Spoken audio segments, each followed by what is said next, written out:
Welcome to the WalterFootball.com podcast. This is episode 286. We're breaking down the AFC South and the Nfc South for the 2020 NFL season this week. Joined once again by Jacob Camenker. Jacob, how are you? I'm doing pretty good. I'm looking forward to talking about these South divisions because I think we got some of the best teams in the league in here and also some of the worst. Yeah, absolutely. We have two teams that are going to go from being not in the playoffs last year to potentially maybe having some of the best records in the NFL. So I'm looking forward to discussing it.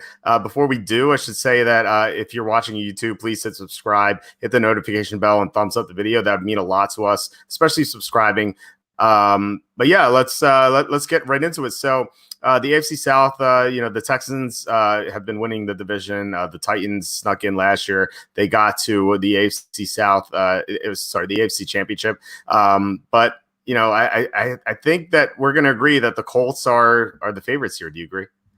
Yeah, I think the Colts should be the favorite this year. I mean, if you look at their roster outside of quarterback last year, it was one of the strongest in the league. And Jacoby Brissett kept them competitive early in the season, but then he kind of fell off after an injury. And Brian Hoyer stepped in and frankly wasn't very good.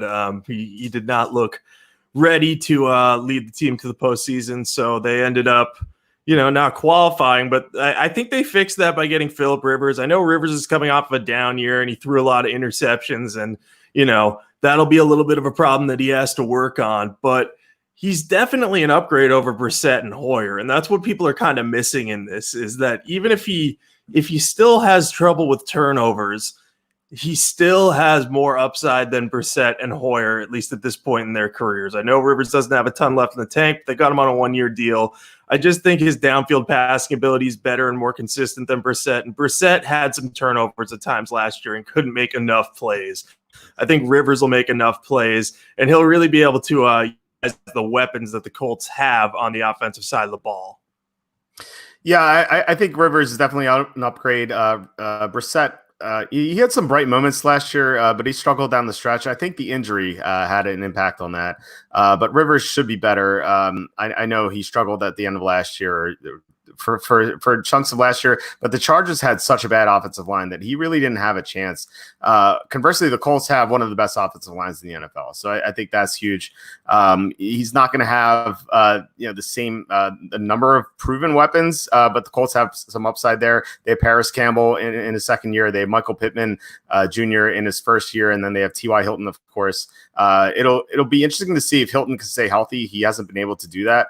And when Hilton's gone down with an injury, the Colts have really struggled over the years. I think they lost to the Dolphins last year at home when they didn't have T.Y. Hilton. So we've seen the impact that he's had. But if Paris Campbell can step up, and he was injured last year as well, if Michael Pittman can do well in his rookie year, I think that can help mitigate things if Hilton goes down. On the other side of the ball, they got DeForest Buckner, which I think is huge. I already like their defense a little bit. Now I like it a lot. I mean, their defensive line should get a lot of pressure on the quarterback. They signed Xavier Rhodes away from Minnesota, and Rhodes, before last year, he was one of the better cornerbacks in the NFL. He was awful last year, but I think he can rebound. He's still young. Like he's not, I don't think he's 30 yet, so he should still do better. And so I think the Colts, I love the roster, and if the Chiefs don't make it to the Super Bowl, I think the Colts they're my favorite at least. Yeah, I'd say the Colts are probably my second favorite right now too. I just think that they're bound to improve over last year. And when I'm looking at their defensive line and their defensive depth chart overall really right now, they have a really deep team. And the addition of DeForest Buckner was huge to really give them a top-tier pass rusher up front, and they paid him accordingly. He's probably the second or third best interior defensive lineman in the league. But around him, they have Danico Autry, Sheldon Day, Grover Stewart, Justin Houston, Ben Banogu, and Kamoko Toure, who are two second-round picks. So they have a lot of talent up front. If those young guys can progress, they're going to be in really good shape. And I agree with your assessment of Rhodes. I think he's the perfect bounce-back candidate. They're risking really very little to bring him on. They already have Kenny Moore and Rocky Sin, so they have some solid contributors in the secondary. So I think their team overall and roster is very strong. One area that I think also on offense will help to offset the lack of receiving weapons that the team has, though I do really like Michael Pittman. I think he's a perfect fit as a bigger body complement to Hilton. I think the addition of Trey Burton, if he's healthy, to pair with Jack Doyle is going to be huge, because the Colts have thrived with those two tight end sets in recent years. And they lost Eric Ebron, who obviously has athletic upside and can make a lot of catches, but he wasn't the most consistent guy. Burton kind of falls into that similar category, but he's a bit younger. And if he can get healthy, I think that he'll work as a really good complement to the very consistent Doyle, and give Rivers a couple of good receiving tight ends, which he's loved to have during his time with the Chargers. Yeah, I think Bears fans might be angry that you said that, but I agree. I mean, the last time we saw Trey Burton do well was with Frank Reich, and he's with Frank Reich again. So I think that's a good fit. And you mentioned Teray briefly. He missed most of last year, and he looked good when he was in the field. So the Colts are really going to have two new defensive linemen. So I love the team overall. I think they win the division. I think the division is weaker this year. With the Jaguars declining, the Texans declining. I think the Titans might regress a little bit, but we'll see. I don't know. I think the Titans finish second in this division.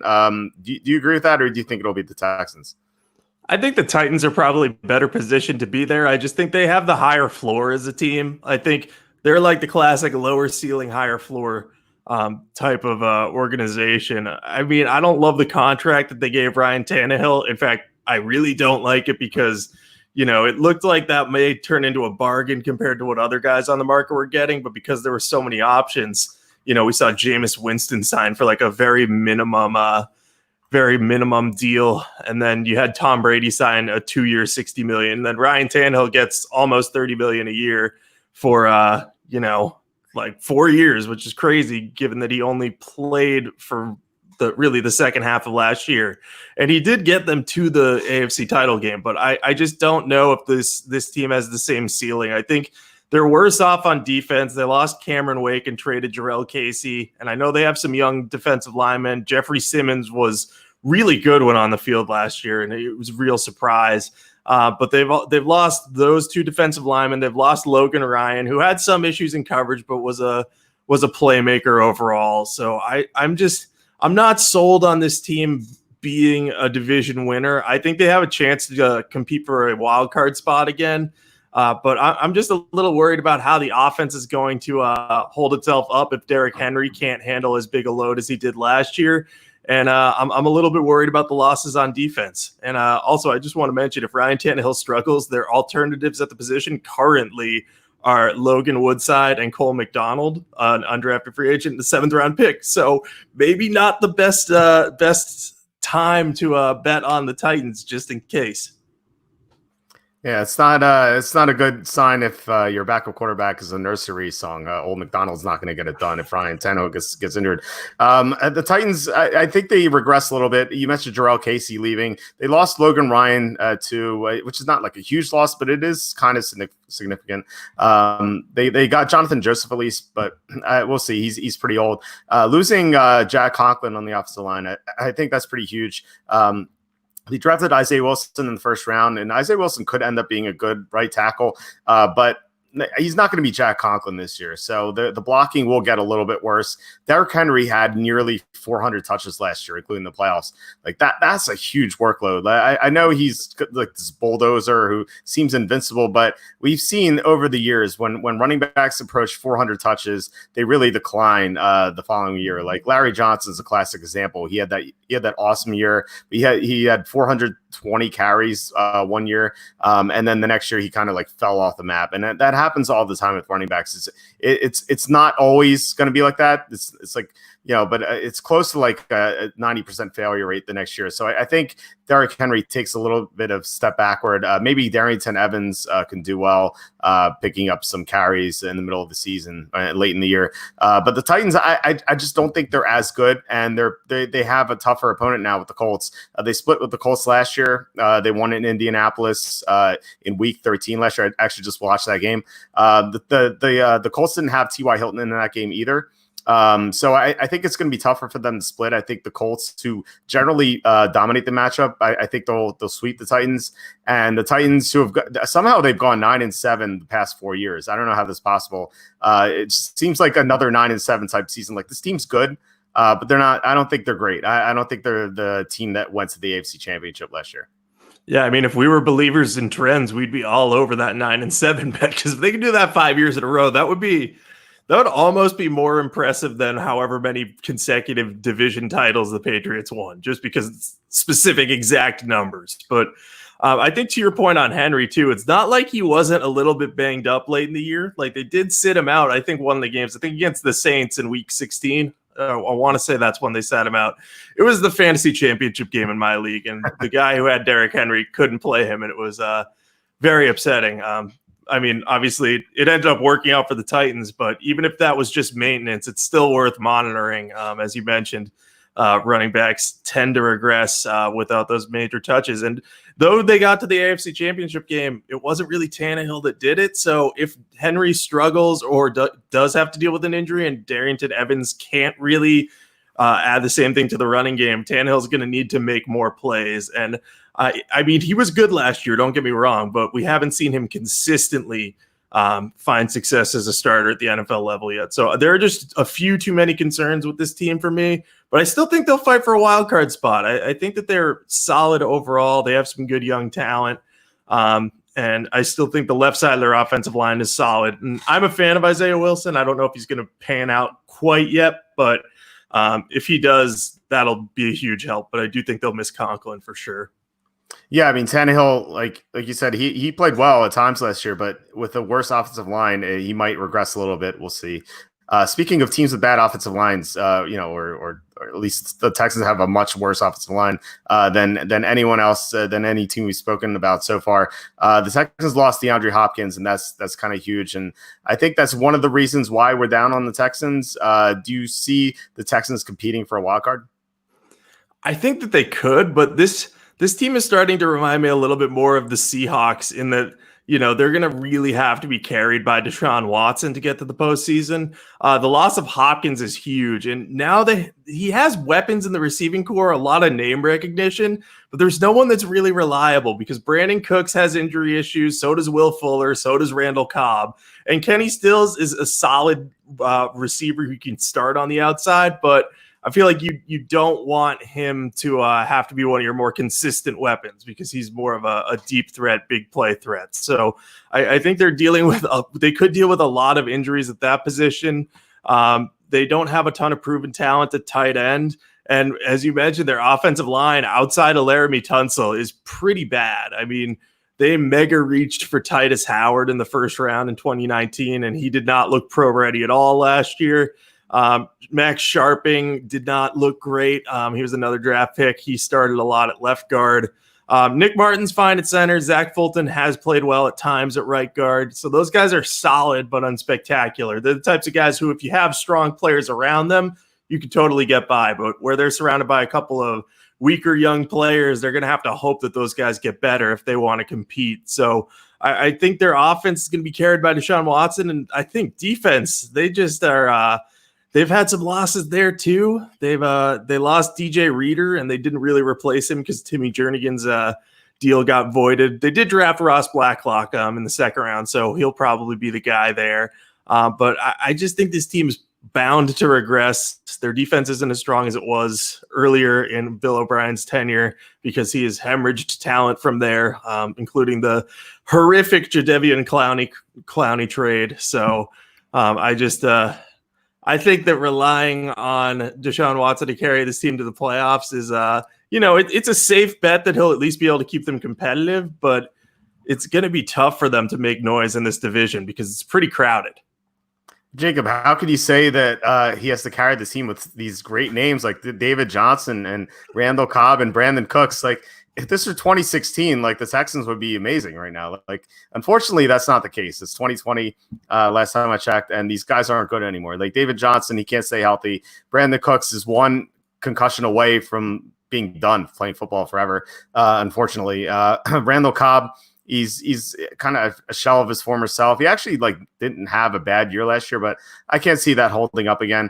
There's Will Fuller, and Fuller, I like Fuller, but he can't stay healthy either. He's always banged up. And so, yeah, Deshaun Watson is going to have to carry the team, like you said. And like Russell Wilson, he could get the Texans into the playoffs. And it wouldn't surprise me if that happens. But the Texans have such bad, they have such bad coaching. They don't block well. They're as I said, their supporting cast always gets hurt. As you mentioned, on defense, they lost DJ Reader, which is just a huge loss. The Texans were great against the run, partly because of DJ Reader, and now he's gone. Like you said, they haven't replaced him. JJ Watt is still there, but he's always banged up too. Like, you can't count on him staying healthy. The secondary is just okay. Like, Bradley Roby is hit or miss. If he has a good year, that could help a lot. But he's always like having a good year, then a terrible year, a good year, a terrible year. So you never know what you're going to get out of him. Linebackers are okay, but then you have Bill O'Brien, who's just a joke. And so the Texans, like, they have the potential to get 10-6 or something like that, but they also could go 5-11 if things fall apart. So I don't have them making the playoffs, but I think they could. So I don't think we need to say much more about them. One team that is definitely not going to make the playoffs is the Jacksonville Jaguars. In fact, I think they might have the worst record in the NFL next year. Do you agree? Yeah, I think they're primed just to have a terrible year unless they can somehow miraculously turn things around. I just don't think that. I think that the team made the wrong decision bringing Doug Marrone into the year as the head coach. I tend to hate it when a team considers firing a guy pretty publicly, like the Jaguars did. Like, it was well known. And in fact, I think some reporters even thought that they were going to fire Marrone, but they kept him on board for another year. So that's the epitome of being a lame duck. We saw it with Jay Gruden last year. He was still the coach of the Redskins, but they started the year 0-5 and he was out the door, and it was just a disaster because he couldn't really command too much of the team because they knew he was skating on thin ice. I think Marrone's going to be in a similar situation. The Jaguars don't have a good offensive line. They don't have a proven quarterback. I know people like Gardner Minshew, and I think he has the ceiling of a very, very good backup. And, he could be a solid enough starter. I don't think he's going to ever be like an above average NFL starter, but I think he can get by. I think he'll be one of the best backups in the game, but I don't trust him to quarterback a team mostly devoid of weapons to any sort of winning year.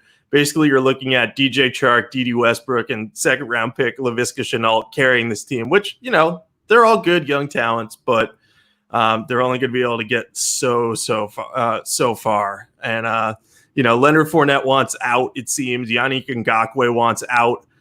They may get traded this offseason or later during the regular season, whenever that may start. So if you just look at this team, there's just not enough talent at any level of the defense. There's not enough talent on offense. And I think they have a rebuild ahead of them. And they may be able to accelerate it if they can develop some of their young talent this year. But like, the ceiling of this team is like maybe a 4-win squad. And that might be generous. Yeah, I would think so.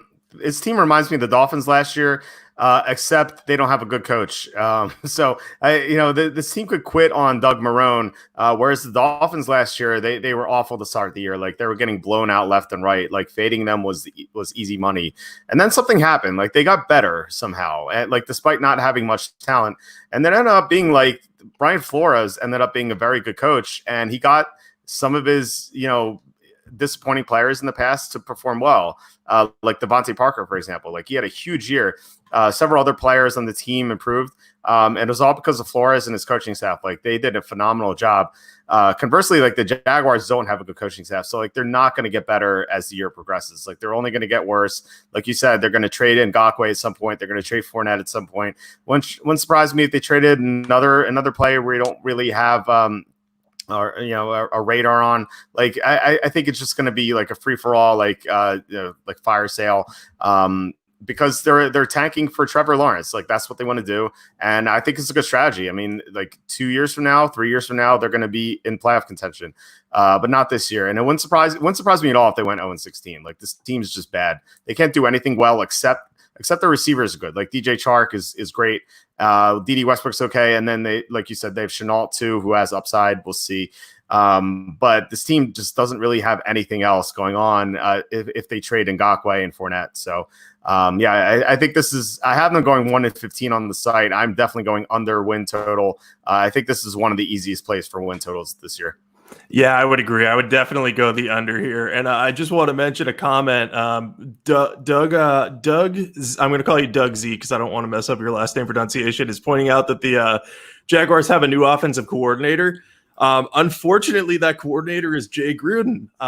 And, Gruden's been a good offensive coordinator in the past, and I actually think he'll be fine. But, this was a terrible situation for Gruden to come into after being the lame duck in Washington and now having to come to Jacksonville to another lame duck coaching staff. I don't know if he's going to be able to get his whole system in. And, Gardner Minshew is going to be dealing with a whole new system to learn during what's turning out to be a condensed offseason because of the pandemic going on. So I think that hurts the Jaguars too. So I just think the coaching staff overall just has so many problems with it. And I don't look forward to watching the Jaguars play unless I am betting against them, and I most likely will be. Yeah, it's a great point on your part. This offseason is going to be all about teams that have continuity, whether it's personnel-wise or coaching staff. It's not a good offseason for a quarterback to learn a new system. It really isn't. And it's not like Gardner Minshew is this established quarterback who's super smart. Maybe he's smart. I don't know if he is or not, but he's not Tom Brady or anything who can come into Tampa and do well, and we'll discuss him in a little bit. I think that, someone like Minshew learning a new system in his second year, I think that could be very problematic. So I don't like the Jaguars at all. Like I said, I'm going 1-15 and betting them under is pretty, I think is very easy. All right, let's talk about the odds in this division. So to win the AFC South, the Colts are plus 125, the Titans are plus 185. The Texans are plus 330 and the Jaguars at plus 3,000. This is all on five. This is all on 5 dimes. Anything stand out there? I think that's just about how it should shake out. I think it's interesting given that the Texans have won the division so many times that they're at plus 300. Actually, I don't like Bill O'Brien, and we talked about the issues with the Texans. I don't hate the idea of putting a small wager on them, just because we've seen Deshaun Watson carry teams in the past. So I would consider that. But I think I'd be all over the Colts, where it's not like the greatest number of all time, but I think they're a pretty safe bet to, if not win the division, at least be in very close contention for it. So at plus 125, I really like that. I probably put a unit on that. Yeah, it's not bad. None of these are great numbers, right? I don't think there's any great value here, but I do think that, if you want to bet the Colts at, plus 125, I think that's pretty solid. I think that's the only move I'd make here. And definitely don't bet the Jaguars plus 3,000, no matter what you do. That was just awful. All right, let's get to the NFC South, which I think people might find more interesting because you have Tom Brady, you have Drew Brees, Matt Ryan, and then Teddy Bridgewater, who covers the spread like no one else. So it should be one of the better divisions in the NFL, especially if the Panthers can perform above expectations. So where do you want to start? Which team do you think wins this division? I think the Buccaneers will win this division. And, I am a little bit of a homer for Tom Brady. I've grown up in New England, so there is a little bit of bias there. But I think just if you look at this team overall, their offense is so strong and was last year. And they were able to survive Jameis Winston turning the ball over 40 times. I know we talk about the 30 interceptions a lot, but he had some fumbles too. So he was just constantly turning the ball over, and they still went 7-9, and their offense still produced like crazy. They gave up, I think my math was 8 points per game off turnovers, which is unbelievably high. And I didn't do the calculations for the Patriots because it takes a long time to do that. But I know Tom Brady had single-digit interceptions last year. And if he can repeat that in Tampa Bay, you're talking about at least 20 less turnovers than Winston produced. So I think that's huge for the offense, is that they're going to be on the field. They're not going to be giving up random points and putting the defense in bad situations. And then on defense, I think this unit's underrated. They have a good pass rush. Shaq Barrett was awesome last year. Jason Pierre-Paul is a forgotten man in Tampa. Everyone remembers him for the firework incident, but when he was on the field last year, he was a great pass rusher still. Same could be said about Ndamukong Suh, a little bit less as a pass rusher now, good run stuffer. And they have Vita Vea, who was much better last year than he was as a rookie. The real question for them is just, can their secondary hold up? We saw Jamel Dean come on at the end of last year, and fellow Auburn product Carlton Davis was good. They have a lot of young talent there. I think they have their 4 top corners were all picked in 2018 or 2019. So I think if they continue to progress, they're going to be in really good shape to have a solid defense. And if they're on the field less than they were last year and in better situations, I think they should be better overall. Those quick change scenarios are really hard for teams to adjust to.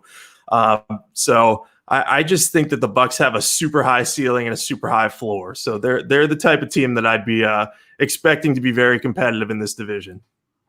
Yeah, I don't think people understand how good the Buccaneers are. Like I'm gonna talk about what my projected record is for the Buccaneers in a little bit, and everyone on Facebook seemed to disagree with it. Maybe like one person kind of supported what I posted. I've watched almost all of the 2019 season, and I watched the Buccaneers pretty closely because I'm pretty interested in betting them over this year and betting them to win the Super Bowl, which I already have. I'm very impressed with what Buccaneers have. I don't think people realize how good their defense, or I should say how not bad their defense was at the end of the year. In the first half of the year, they allowed 31.5 points per game. In the second half of the year, they allowed only 24.6 points per game. It's the difference of a touchdown. And what happened? Two things happened. One, Jason Pierre-Paul came back from injury. He missed the first half of the year. He came back. He played great, and their pass rush was amazing because they also had Shaq Barrett on the other side. Second thing was that their young cornerbacks got better. Jamel Dean was awful in his first game, and he got better and better each game. And then you have Carlton Davis, like you said, he's another good player. Now their safety is going to be better too. Justin Evans missed all of last year. He's going to be coming back. They drafted Antoine Winfield Jr. in the second round, so he should be an upgrade next to Evans. So their secondary is going to be better. Devin White, who was a rookie last year, he's going to be better with more experience. So I like the defense a lot. I think their defense has the potential to be top 10 this year. And then, you have the difference of allowing 8 points per game on turnovers, which is just crazy. Jameis Winston threw 30 picks last year. I don't care how many touchdowns or how yards he threw. If you throw 30 interceptions, you're putting your team in a hole every single week. And that's exactly what he did.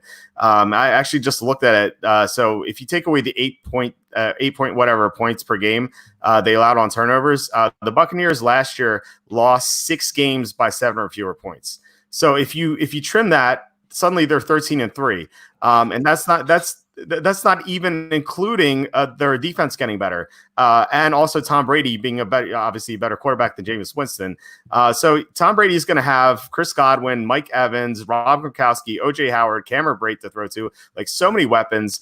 Their offensive line played pretty well in the second half of the year last year. They struggled early. In the second half of the year, they played well. They lost their right tackle, but they drafted a right tackle in the first round, Tristan Wirfs. So I think this team's great. I think this team is the best team in the NFL, and I have them going 14-2. Yeah, I mean, I didn't even think to look at how many games the Buccaneers had lost by those 8 points a game off turnovers, and that's a massive swing in their record. It's even bigger than I anticipated. So I'm all over this with you. I think Tampa's going to be one of the best teams in the NFL, provided that everything goes well. I think the big thing to watch with them is they need to not be slow out of the gate. I think that first week test against the Saints is going to be a good opportunity for Brady to dive in head first against the best team in his division. And I think that's a road game. So if he can stay competitive at the Superdome and even lead the Bucs to a win, that would be absolutely huge for them to start the season off that way. And I think they have a good chance to do it. They're just stacked at every position pretty much.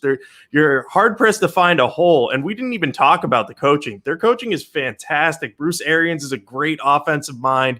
He knows how to get the most out of players. And Todd Bowles is one of the best defensive coordinators in the NFL. He's not a great head coach, but he makes his talent work on defense. And he simply knows how to get the most out of his players. So I'm looking forward to seeing those guys work together and see how Tom Brady impacts that. But, I don't think 14-2 is far-fetched. I think they're getting to double-digit wins no matter what. I think people are just sleeping on the Bucs too much because they don't realize how much of an impact Winston's turnovers had on this team. I was worried going into this that the Buccaneers would be overhyped and everyone would be like, "Oh, they're winning the Super Bowl," like kind of like the Browns last year. Felt like people last year thought that the Browns had a better chance than this Buccaneers team does this year, just based on everything I saw. And I think that's crazy. Like, I know Tom Brady didn't have his best year last year, but he didn't have anyone to throw to once Antonio Brown and Josh Gordon left. He had Edelman, who was injured. And then he had N'Keal Harry, who couldn't get open. He had Philip Dorsett, who's just not good. They traded for Mohamed Sanu, who was playing injured apparently. They really didn't have anyone, and so and someone messaged me on Facebook today saying, "Oh, but the Patriots have had Edelman and James White. Like the Buccaneers don't have anyone like that." And I'm thinking, like, well, Brady made those guys. Like, he's going to make new guys in Tampa. Like their slot receiver, I think Scotty Miller. I think that's his name.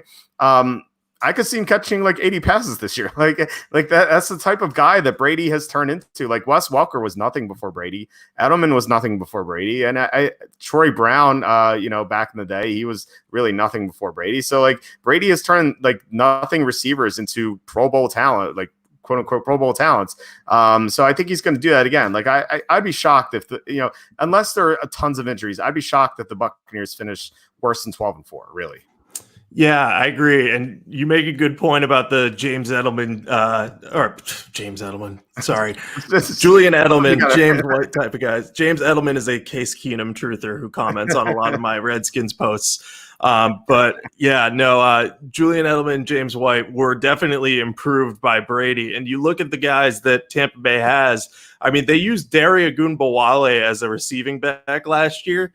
I mean, you never know if he has chemistry with Brady. Maybe he becomes the next James White. He was solid as a pass catcher last year, and they spent picks on Keyshawn Vaughn and Raymond Calais. So, one of those guys has the potential to be the next James White type or just a good pass catching back out of the backfield. So I think that especially is kind of easy to find in the modern NFL.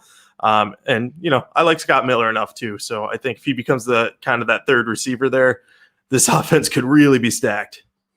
Yeah, Ogunbowale is kind of a sore spot because I liked him a lot in fantasy last year, and he looked great in the preseason. I don't know why the Buccaneers never used him. Like, they rotated between Peyton Barber and Ronald Jones. They never gave the ball to Ogunbowale unless it was third down. I thought he should have gotten more of a chance on early downs, but maybe Brady will change that. Maybe Keyshawn Vaughn will be great. Maybe Ronald Jones finally has his breakout year. I think they'll find a way to run the ball and get the ball to their running back and on passing downs. So we have the Saints. You mentioned them, the big week 1 game against the Buccaneers, and the Saints are notoriously slow starters. So I think the Buccaneers could probably take that. But the Saints always finish well. Like they do extremely well. Like Drew Brees is coming back. He's 41 now, but still, like, do you think the Saints will be right up there with the Buccaneers? I do. I think it's going to be close in this division. I could see either team winning. I do favor the Bucs just because I think they have. You could argue better roster, better depth, however you want, but I just give the slight edge to the Bucs because I think their pass catching weapons are more dynamic, which I think is important at this stage in both quarterback careers. I want to say something though, like to the effect of Drew Brees. Like, Drew Brees regressed a little bit at the end of last year and wasn't very good in that playoff game. I know that may have been a little injury related or just wear and tear stuff. But people are kind of like glossing over the fact that he's also 41. Everyone's like, oh, Tom Brady's 43. He's not going to be impactful anymore. And it's like, so why do you think Drew Brees and the Saints are going to be good? And it's like, oh, well, they're always good. And Drew Brees was better than Brady last year. And it's like, yeah, he was. But the quarterbacks are over 40. They could decline at any point. Personally, I think Brady and Brees are both going to play well this year. I just wanted to play a little devil's advocate and say, hey, Drew Brees isn't a sure bet either. Both of these guys are getting older. We don't know when the decline will come. I did like what the Saints did this offseason, though. Adding Emmanuel Sanders is huge. I think he's the type of number 2 receiver that they've been lacking. I think having him, Michael Thomas, Jared Cook, and Alvin Kamara is going to give Brees enough weapons to get the ball to. I wasn't wild about replacing Larry Warford with Cesar Ruiz. I think it's fine. I may have gone in a different direction, but who am I to judge a team trying to improve their offensive line and make it faster and younger? That's me nitpicking. Their defense still looks pretty strong. They got to be sure they have a true number 2 corner. They'll hope that Janoris Jenkins can do that. But if not, they'll have to rely on PJ Williams and Patrick Robinson maybe a little more than they want to. But I think overall, this is just a really talented team. They have good depth. And I just think that Brees is the steady stabilizing force that should get them to the playoffs again. Are they guaranteed to win the division title? No, definitely not with the Bucs looking like they are. I think it's going to be an interesting race, to say the least. Yeah, I think so too. It's a good point about Brees being 41 and kind of like people taking that for granted.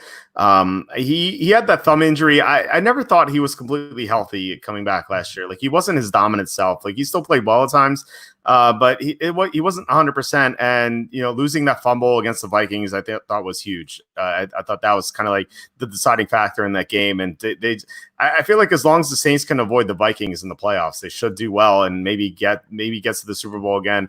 This team could definitely win the Super Bowl. They have so much talent. Their offensive line is great, except for Andrews Pete. I'm never a big fan of his, but and if Cesar Ruiz can do well, then they'll have a great offensive line. Drew Brees, of course, I think that he'll have a great year like you do. Emmanuel Sanders, that you mentioned, is a great addition. But defensively, I like their defense a lot. I like Janoris Jenkins last year. I thought was a huge addition. Like we didn't really get to see it because the Saints didn't get beyond the first round of the playoffs. But I thought Jenkins gave him a good chance to go deep in the playoffs because he was such a big upgrade over Eli Apple. Like I know that Jenkins has had his ups and downs recently, like more downs than not.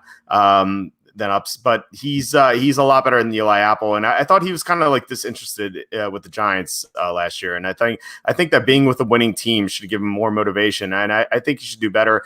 Signing Malcolm Jenkins is absolutely huge. He's such a great player. They can play him anywhere in the secondary, and so yeah, I love the Saints. I think they can go 12-4, 13-3, something like that. I like the Buccaneers a little bit better, but I think the Saints can certainly get the number 1 seed in the NFC.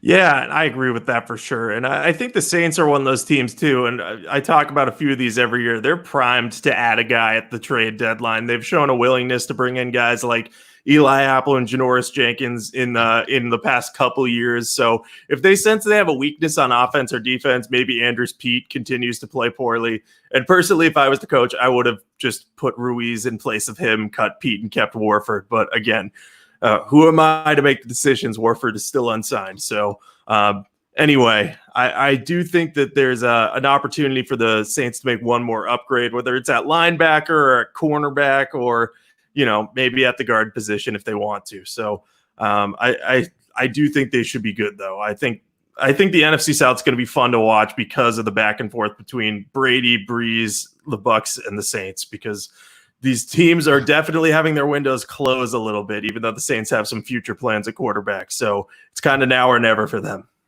Yeah, and they also have Matt Ryan, who recently won an MVP and went to the Super Bowl and almost won the Super Bowl. Kind of crazy to think that he's 35 now, though. Like time's kind of running out for him. It seems like he was a rookie like yesterday. I can't, I feel like Mike Mayock is still yelling about him being from Boston College. It seemed like that combine of his happened recently, but he's 35 now. The Falcons running out of time because Alex Mack is also getting up there in age, and Julio Jones is 31, and a nice BC Eagles baseball out there. So what do you think about the Falcons this year? Yeah, I had to bring out my Eagles prop hat. I was going to wear it the whole show, but my hair is too ridiculous right now, so I can't really wear a hat for long without looking insane. I loved the Falcons last year. They were my Super Bowl pick. That did not pan out well at all. I felt like a fool for most of the year until they made changes on the defensive side of the ball and started looking better.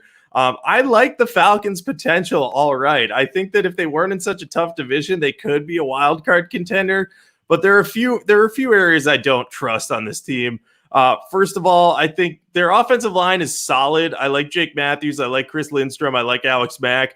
But they have some holes at left guard and at right tackle. I don't think Caleb McGarry is going to work out there. I think he may eventually need to move inside. If Matt Ryan is under pressure, he will have issues, especially they're really depending on Todd Gurley in the running game, which could easily work out. We saw it work out with Michael Turner late in his career there, even averaging like 4 yards a carry, maybe even less at the end. But if his knees act up, they're going to be really one-dimensional passing team, which isn't terrible, but it's not great if you don't have a great offensive line. The bigger issue, though, is their defense. I thought Raheem Morris did a good job after taking over as defensive coordinator last year, but this unit just doesn't have a ton of talent available. They took A.J. Terrell to be their top corner, and they let go of Desmond Trufant. I thought at best that's a lateral move. And one that maybe a future-looking coach would make. So I was kind of confused as to why Dimitroff and Dan Quinn would agree to do that at this point. Maybe they're just higher on him than I am, but we'll see what happens there. I don't see a lot of pass rushing talent in the front seven. I think that the addition of Dante Fowler will be helpful, but how well is he going to do without Wade Phillips? We just don't know. So I think between that, the weakness in the secondary, the potential for the offensive line to have some issues, especially if there's injury issues like there may have been last year, I think this team's going to have to rely heavily on Matt Ryan and those receivers to get the job done and get some wins. And that's possible for sure. I mean, Matt Ryan is talented, but I think given the other strong teams in this division, it's going to be really hard for them to notch a winning record in this division and do enough to make a wild card run. Yeah, I mean, you mentioned Terrell. Like, I feel like the Falcons did themselves a huge disservice by not tanking in the second half of the year. I mean, they were in position to get Chase Young with the second pick in the draft, and they just squandered it, really. Can you imagine this defense with Chase Young? Like, how much better would they be? Like, it would be ridiculous, especially if they decided to keep Desmond Trufant. Like, their defense would be, like, very good, I think, as long as Chase Young wouldn't bust. The problem is the defense is not good at all. Like, the pass rush is very questionable. Run defense is always seems to be a problem, especially with Devondre Campbell gone now. He was a good run-stopping linebacker. He's no longer on the team. And then the secondary, I think, is awful. Like their cornerbacks could be one of the worst groups of cornerbacks in the NFL this year if A.J. Terrell doesn't play like outstanding. And he has the upside, but we'll see. I think he's raw. Their safeties can be good if Keanu O'Neal can stay healthy for once, but he's always injured. So their defense has a lot of problems. I'm not sold on their offensive line. Their offensive line, it was weird last year. Like Jake Matthews took a step backward. I'm not sure why. Alex Mack, he's getting up there in age. He didn't play as well as he has in the past. So if those guys continue to regress, like Atlanta could have one of the worst records in the NFL this year. Then again, if the offensive line does better, like if Matthews and Mack rebound, if Dante Fowler is as good as he was last year without Wade Phillips, if A.J. Terrell plays well his rookie year, the Falcons could get into the wild card. So they have like a wide range of outcomes. Unfortunately, they play in such a difficult division that one of those outcomes is not going to be winning the NFC South. And I don't think it's going to happen. So I think this team goes anywhere between 4-12 and 9-7, 10-6-ish this year. I have them at 6-10. I think that's kind of likely. So not very bullish on the Falcons. Yeah, I wouldn't be either. They kind of feel like a team that reached its ceiling under Dan Quinn when they made the Super Bowl.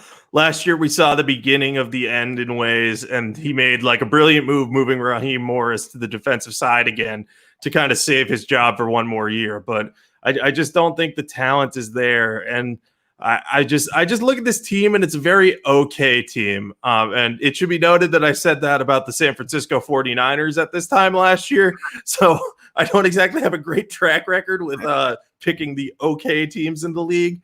But I think, I just think there are too many problems with this team to trust them.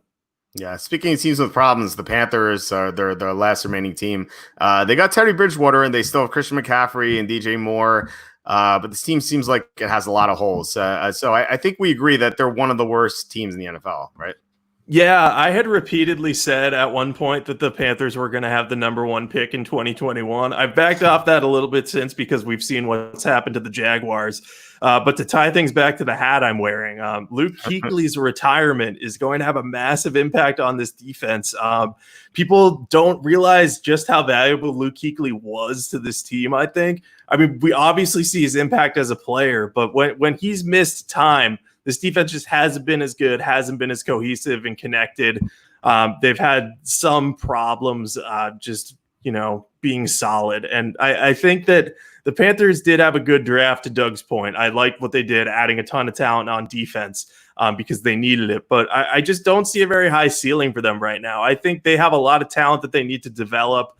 I think they don't have a true number one cornerback right now. They're lacking talent at linebacker with Kuechly gone. And I do like their defensive line and pass rush. I think Brian Burns and Derek Brown will grow into a solid pass rushing pair. And if they can find someone across from Burns, whether that's Yetur Gross-Matos or someone else, they should be in good shape. Offensively, this team's going to come down to Christian McCaffrey and the three receivers they have: DJ Moore, Curtis Samuel, and Robbie Anderson. Anderson was a little bit of a weird signing for me. He's reuniting with Matt Rule, who was his college coach at Temple. But I kind of didn't think they necessarily needed him and could have addressed other areas. I look at the offensive line. They have a good center in Matt Paradis and a good right tackle in Taylor Moton. But I don't understand exactly why they traded Trey Turner for Russell Okung. They got older and more injury prone on the offensive line. And granted, Okung plays a more valuable position at left tackle as opposed to Turner, who was a guard. But they have Greg Little available, and now there's no obvious spot for him to start and develop. So I thought it was weird that they did that. And I don't like their competitors at guard right now. They have John Miller, Dennis Daly, Michael Schofield. No one who's really that exciting. So I think that's going to cause some problems for Teddy Bridgewater, not having as good protection as he had in New Orleans. That was part of the reason he had success, was because he was protected. I think Teddy is a steady quarterback. He's very good. I think he'll get the job done and keep them competitive a lot, but I don't know if there's enough talent on this team to win games. I think a big problem for the Panthers this year is that they have a brand new coaching staff and a new quarterback. I mentioned earlier that it's going to be tough for, a new quarterback to step in and learn a new system unless it's Tom Brady, or a new coaching staff to come in. And they have both. And not only do they have a new coaching staff, they have a coaching staff that has barely any NFL experience. So these guys are going to have to learn as they go without having a full offseason or like any real offseason. I think the Panthers are going to be very slow to start off the season. Maybe they get better down the stretch. I could see that. But in the first half of the year, I think they're going to be one of the worst teams in the NFL. And you highlighted some of their weaknesses, like the opposite line. I don't like at all. I think there is maybe some potential there if Okung could stay healthy for once. But, he has such a bad track record with injuries. I just don't see it happening. Their secondary, I guess their back seven in total, I think is one of the worst back sevens in the NFL. They lost James Bradbury. They lost Luke Kuechly. Just bad all around. And they already have some issues of safety. Trey Boston's gone. So they have major problems there. I like some aspects of this team. Obviously, McCaffrey, DJ Moore, I highlighted already. Teddy Bridgewater, I like it. Maybe he's not going to be as good without Sean Payton, but I still think he's going to be a good quarterback. And then their pass rush should be great, especially with Derek Brown in the middle with KK Short. It's great potential there down the road for sure. And I think in a year or two, if they draft well, I think the Panthers could end up winning this division in a couple years. But right now, with the new coaching changes and the Luke Kuechly loss, the Bradbury loss, the offensive line in flux, I think this team goes maybe 4-12, 3-13, something like that, maybe even 2-14. I think it's going to be very difficult for them this year. Yeah, I definitely agree. One quick correction for you. Trey Boston actually re-signed with the Panthers very recently, I believe. Okay. So he is back. But to your point on the lack of experience on the coaching staff, we have Matt Rule, who I believe was an assistant offensive line coach for the Giants for 1 year, Joe Brady, who was an assistant on the Saints for 2 years, and Phil Snow, who was with the Lions for 4 years from, I think, 05 to 08, which may have encompassed their 0-16 season. So those are their head coach, 2 coordinators. The coordinator with the most experience that they currently have is Chase Blackburn, and most of his experience came as a player. So they're not exactly well set up to have an impactful coaching staff. I think there's going to be a huge learning curve for them, especially with the pandemic stuff going on and them wanting to install a program and system there. So I'm hopeful for them because I think Matt Rule is genuinely a good guy and he seems like a good motivator, but it's not going to happen this year. It's probably a year, maybe 2, maybe more down the line. Yeah, I agree. Eric Reed was the safety I'm thinking of. He's gone. It's not Trey Boston. Yeah, so let's go to the NFC South odds. I don't know why Five Dimes doesn't have odds on this division, but Bookmaker does. Bookmaker is a great sports book. I love both, so I'd recommend both. But let's get to these. The Falcons are plus 854. The Panthers are plus 2650. Then you have the Saints at my computer screen's dirty. Okay, it's a minus 138. I didn't know if it was plus or minus 138. The Saints are minus 138. The Buccaneers are plus 164. I have a feeling that we both like the Buccaneers. Yeah, we definitely do. I mean, to me, there's no reason that the Saints and Buccaneers should have odds that are that different. Like, I would peg them as both being closer to what we saw with the AFC South and the Colts and Titans being pretty tightly packed together there. But with the Saints being the favorite there and the Buccaneers being available for that number, I would be all over the Bucs for that. I would put down maybe even a couple of units there, at least one for sure, though. Yeah, I'm going to be betting that for sure. I didn't know the odds were that high because I was looking at Five Dimes. I didn't see it. I didn't see odds or anything. But plus 164 looks great. I would definitely recommend betting that. I agree with you. I think the Saints and Buccaneers should both be like minus 110 or something like that. Like this should be like dual favorites, like whoever wins, because it does kind of feel like a coin toss. I like the Buccaneers a little bit more, but then again, like there is a little bit of risk because this is a new team with a new quarterback on a team with this weird offseason. So like I think that's the only risk with the Buccaneers, but otherwise I love the Bucs. And yeah, definitely would not touch the Falcons or especially not the Panthers, even with those numbers. Yeah, like part of me wants to consider the Falcons, but I can't. I can't make myself do it because, like, in the outside chance that both Brady and Brees got injured, it would be the Falcons division. But first of all, I don't want to root for that, and second of all, I still don't trust the Falcons in that scenario. They may still not win the division. So that's true, especially given the like 3 backup quarterbacks that New Orleans has assets invested in. So. Yeah, the Saints have Taysom Hill and Jameis Winston. I feel like if Brady goes down and Brees goes down, I think the Saints win the division with those guys. Yeah. I would agree. They also have Tommy Stevens, who they traded up for in the draft. Granted, it was in the 7th round, but I just find it interesting that they traded up basically to add a 4th quarterback to their roster. Yeah, it was weird, but it was the 7th round, so like, you know, really, who cares? Like, I feel like he may not even make the final roster. We'll see, but I think I think that pick made Eagles fans angry because they could have gotten Tommy Stevens in the 7th or 6th round instead of spending a 2nd round pick on a gadget player like Jalen Hurts. But it's neither here nor there. Real quick, speaking of the Eagles, I wanted to get your opinion on the Brandon Brooks injury. How impactful do you think that will be? I think this is pretty big overall. The Eagles have been at their best when they have good offensive line play. They already have a question mark at left tackle because they're letting Jason Peters walk so that Andre Dillard, their first rounder from 2019, can emerge as the starter, which is fine. But Dillard isn't proven yet, so if he's not quite up to Peters' level, that's 2 downgrades on the offensive line, and I think. The interior now, outside of Jason Kelsey for them, is I think Isaac Soimalo, and then there's one other guy whose name's escaping me, but it's not Brandon Brooks anymore. Brandon Brooks is one of the best guards in the league, so I think the interior being weaker is bad news for the Eagles, especially since they play in a division where they have to play the Redskins twice. The Redskins aren't a great team, but they have a great pass rush. So if they get in Wentz's face, it's going to make those games more difficult than they need to be. So from that aspect alone, I think it's a big loss. Yeah, if you look at the top teams in the NFC, you have the Buccaneers who have Pierre Paul and the Ndamukong Suh, Vita Vea, and Shaq Barrett. The Saints have Sheldon Rankins, Cameron Jordan. The 49ers have Nick Bosa, Eric Armstead, and those guys, D Ford. These top teams in the NFC all have great pass rushes, and the Eagles are going to have to compete with them. We don't even know if they're going to win the division, but like even if they do, they're going to have to run into these teams in the playoffs. Like blocking them without Brandon Brooks is going to be tough. I saw a crazy stat, and I posted this on the website. Carson Wentz has never won a single football game in the NFL in which Brandon Brooks has missed or played fewer than 50% of the snaps. Like he's 0-6. Well, the Eagles are 0-6 when Brandon Brooks plays fewer than 50% of his snaps.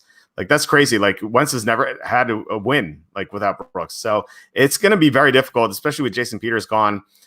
Maybe Andre Dillard takes a huge step and they could find a solution to guard. But I think it's gonna be tough. I already thought the NFC East was the 3-horse race. We'll talk about them in 2 weeks. But the Cowboys and Giants are definitely going to benefit from this. Yeah, definitely. And I think the Eagles, the player I was trying to think of was Jack Driscoll. They drafted him in the 4th round as a guard. So he may have to step in as a rookie. But if he isn't ready to go, I would sign Larry Warford, just to tie it back to a guy who I was talking about earlier.